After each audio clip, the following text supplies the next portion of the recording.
Welcome back. So for today, again, we are at a park where we're using a basketball net. If you have one in your driveway, that's awesome because you can do lots of different things and lots of different shooting things. But today we're going to do a small little video about how you can do some one-on-one with decision making. So we're going to talk a little bit about closing out, and we're going to talk a little bit about some decision making as whether I should drive or shoot. Okay? And we're now starting to get into the idea of like, what can your offensive player do?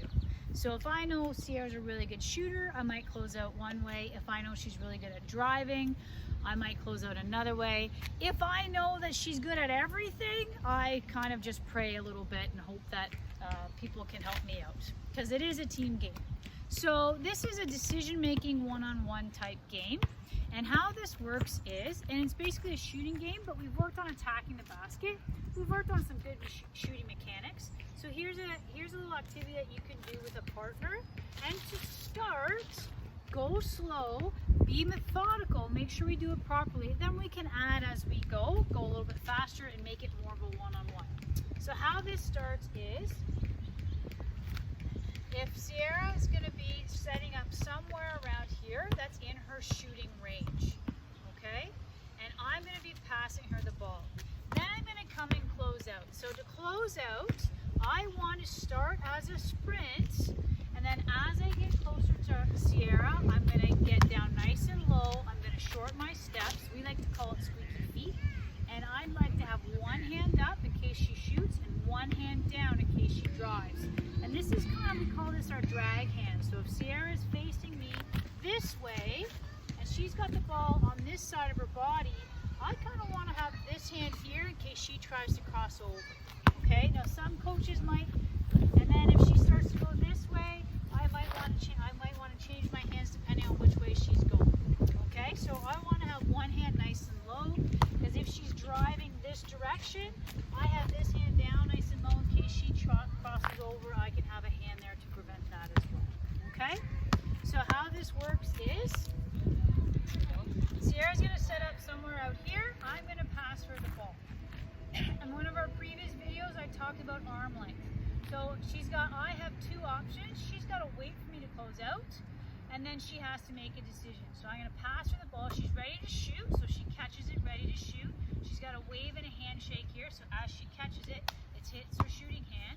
And as I close out, I'm going to sprint, and then I get nice and low. If I am within an arm's length of Sierra, so she's going to wait till I close out. If I'm within an arm's length, her decision is to drive.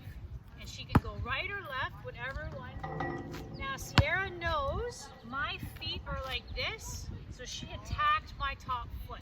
So she went this way because it's going to take me a little bit longer to drop this foot and fall over. Okay, if I went out this way, she might attack this foot.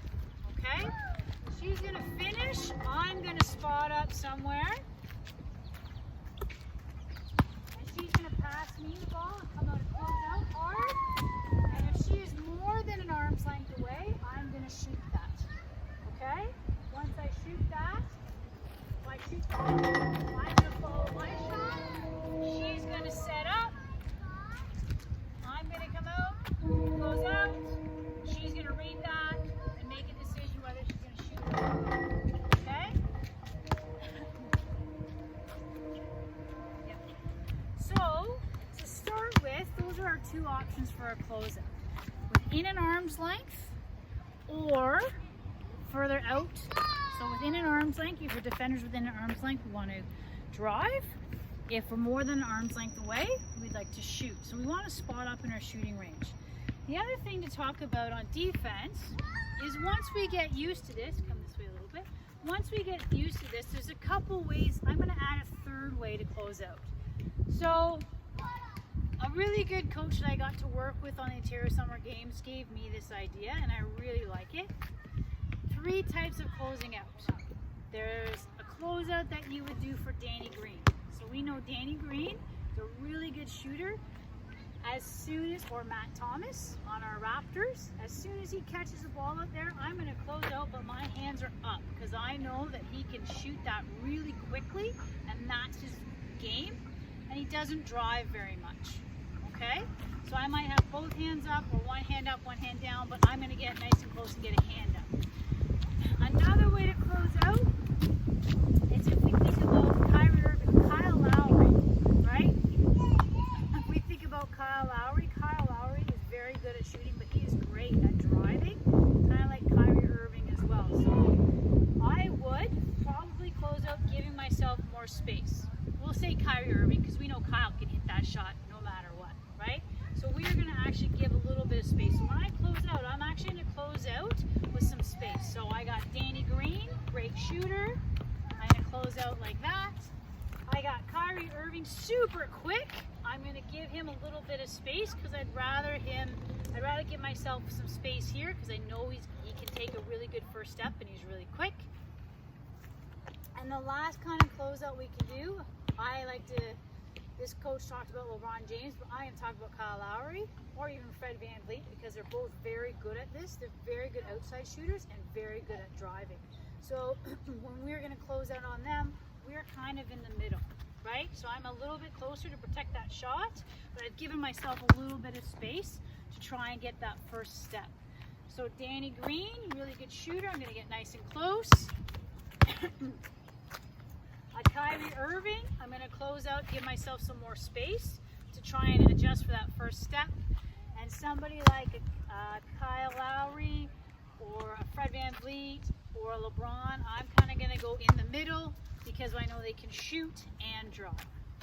Okay, so once we actually get used to making decisions, we can now make a live one-on-one where we pass out, close out, and make some decisions on that. So that's a little activity or game that you can do with your friends or your mom or dad or grandma or grandpa or whoever loves to play basketball with you.